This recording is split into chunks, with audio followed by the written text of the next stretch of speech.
Greetings duelists and welcome to another video. At the time of this recording, Konami just gave us confirmation of the next Battles of Legends set and some cards that are going to be in it. And there are two really important cards that we kind of have to talk about because I feel like these cards are probably going to shape the format very soon, depending on how people get creative with their decks and their strategies, so on and so forth. But yeah, without further ado, let's begin. The first card that we're going to talk about is called Duality. Duality is a quick play spell card that reads: tribute one light or dark monster. That's the cost. Special summon one light or dark monster with the same original type and level but different original attribute from your hand or extra deck. Second effect: during your main phase, you can banish this card from your graveyard, then target one light and one dark monster from your graveyard. Shuffle them both into the deck, then draw one card. You can only use each effect once per turn. Okay, so very simple, very straightforward. You tribute a light, and whatever matches that light attribute, you summon the dark counterpart. It's pretty much very reminiscent to an old card, if people remember it. It's called Transmodify. The difference with Transmodify is that Transmodify is the same attribute, but it's a higher level, and it's from the main deck. While with Duality, it's the same level but a different attribute, and it's from your hand or extra deck. That's really huge because like light and dark are the most potent attributes in the game. We kind of already know that. There's a lot of cards from a lot of different attributes that kind of match this card. And I'll just give you some examples. I'm going to start with very light ones. It's like ones that you're probably not going to find it as a very big deal.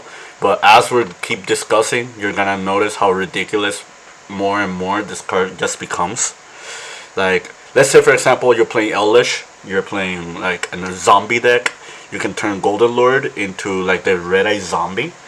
That's really cool. Like, there's nothing wrong with that. That's kind of cool. Like, you know, and Red Eye Zombie has an effect on your opponent's turn.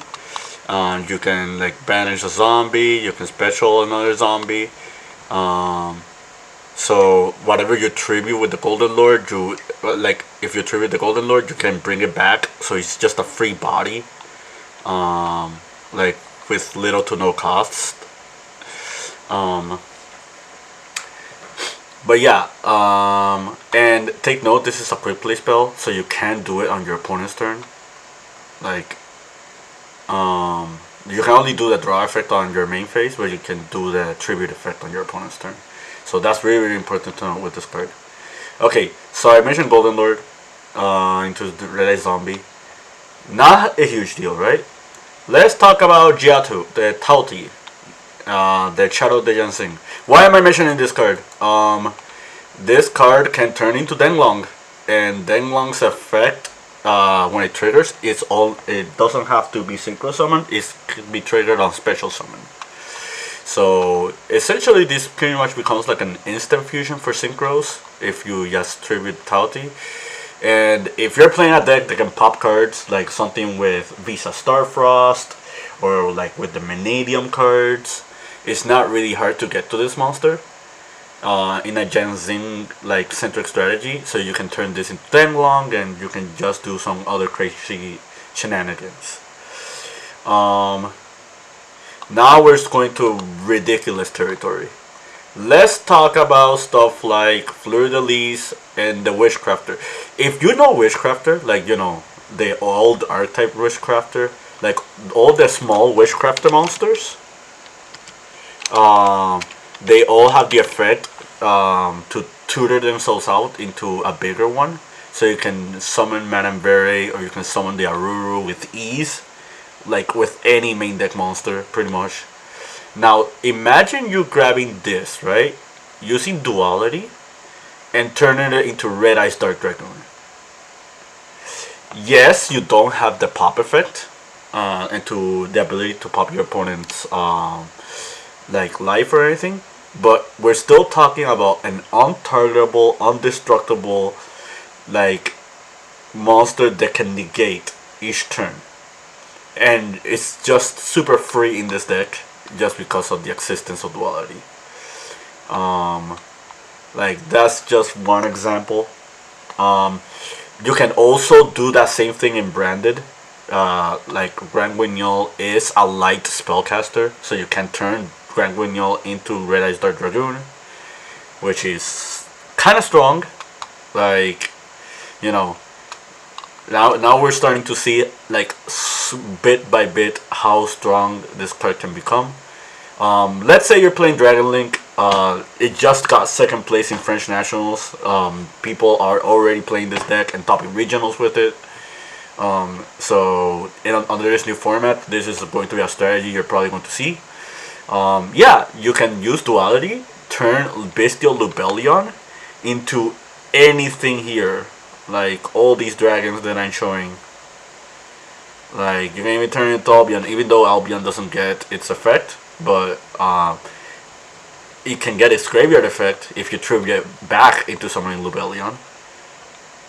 But yeah, like the reason I'm showing Black Feather Rage Dragon, this is probably going to be another video, but like there's another card that's coming in Battles of Legend that is going to be really strong in like synchro strategies.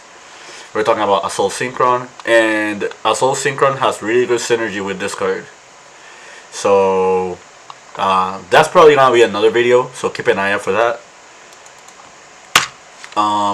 But yeah, like going back to Lubellion, like you could, or if you're playing Blue Eyes, shoutouts to Luis if you're watching this. Like if you're just a casual player, I mean not casual player, let's say you're a dedicated Blue Eyes player, you can also play the prize card. I forgot its name, but it's also a light dragon level 8. You can turn that into any of these guys, like really strong. Blue Eyes Jet is super easy to summon, like my friend Luis has proven that. Like this card is ridiculously easy to summon. The alternative Blue Eyes is also easy to summon if you're playing like Melody of Awakening Dragon, and you can turn it into these guys as well, like really strong. Levianeer, Chaos Emperor, 2 easy cards to summon in like a dedicated Dragon Link strategy. You can turn them into Albion the Sanctifier Dragon, and Albion the Sanctifier Dragon is kind of ridiculous. We're talking about a quick play double reborn, like that can't be targeted. So yeah, another really strong option. I forgot to mention Mythical Beast. This is another target for Red Eyes Dark Dragoon. So you can pair this up over here. So if you're playing like a Pendulum deck, you can also tutor out this card really easily by just using Duality. What else are we missing?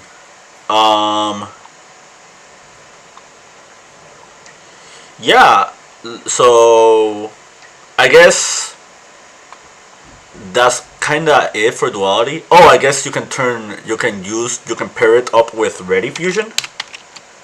You can pair it up with Ready Fusion and Instant Fusion and turn Musician King into Winda. That's another thing that I thought about. It's a janky 2-card combo, but I don't think I have to explain how ridiculous Winda is. Also in the Witchcrafter deck, there's a Witchcrafter level 5. There's a light spellcaster, so you can also turn that into Winda. So right now, like spellcaster decks like Witchcrafters are looking like a real winner with this card. Okay, you can also turn Red Eyes Darkness Metal into Dragon Maid Shu if you're playing like a Dragon Maid deck. That's another thing I thought about.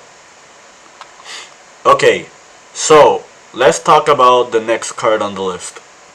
The next card is Shadow's Light. So let's read Shadow's Light. It says target one dark monster you control.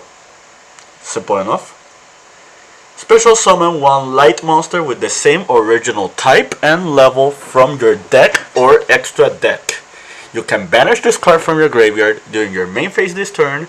You can normal summon one light or dark monster in addition to your normal summon or set. You can only gain this effect once per turn. You can only use each effect once per turn. You cannot conduct your battle phase the turn you activate either this curse effect. Okay, take everything I just said about the dark attribute, turning it into the light attribute with duality, and just apply it to this card. Very simple. And it's even stronger than that because you get to keep your monster. You don't get to tribute it. It's not a quick play, so you cannot do it on your opponent's turn. You cannot chain it to other cards. So it is a little bit more susceptible or little not as easy to set up against disruptions and stuff. But yeah, like really strong. But the other thing to take note with Shadow's Light is that it also summons from your main deck. So like things that came into mind, like for example, you're playing Altergeist.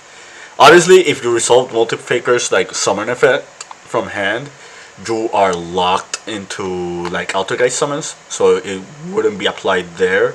But let's say you're in the second turn, right? Or you just normal the Multifaker, or you special the Multifaker by other means. For example, Malwisp.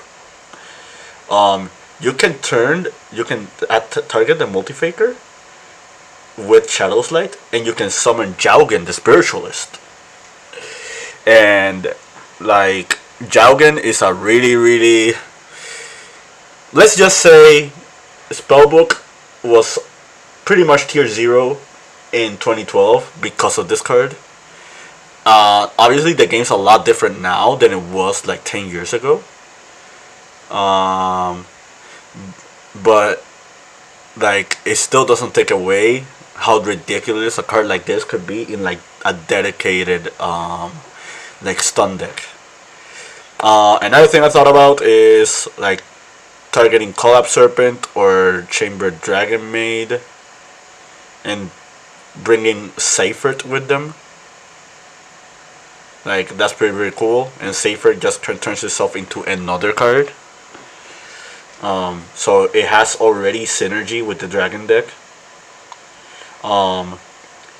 If you're playing Invoked, you can summon Alistair. You can target the Alistair with this, and you can summon Cartesia, Ecclesia, the Fairy Tale Luna. Like Ecclesia was already played in the Invoke deck, so it could work, even though you need to be wary that you are locking yourself out of the extra deck. Fairy Tale Luna is another cool one, and another really cool thing is you can bounce Luna to bounce one card, and then use the banish effect from Shadow's Light to normal Luna, and then get a search with it. So that's just one small example. But yeah, there are way too many things you can do with these two cards. Like everything I just mentioned is pretty much like just 1% of like what you can figure out. Like I just decided to talk about these cards because they're already confirmed for Battles of Legends, Monsters Revenge, which means like they're not gonna be legal for a lot of events, like national events, but it might be legal for other events very soon. Like I don't know if the North American Nationals or the remote YCS conflict with the date release for this set. As the time of this recording, people can correct me on that, but the ban list just came out, so like we're probably not going to see another TCG limited forbidden list like for a couple months, which means we might going to have to deal with these cards being abused like later in the game. Um, Take note, this card is already legal in the OCG, so don't be surprised if a strategy dedicating around those cards is legal for Worlds, and somebody figures out a list with this just for the World Championships. Um, but yeah, that's it from me. Stay tuned. More videos coming soon. Keep practicing and keep dueling.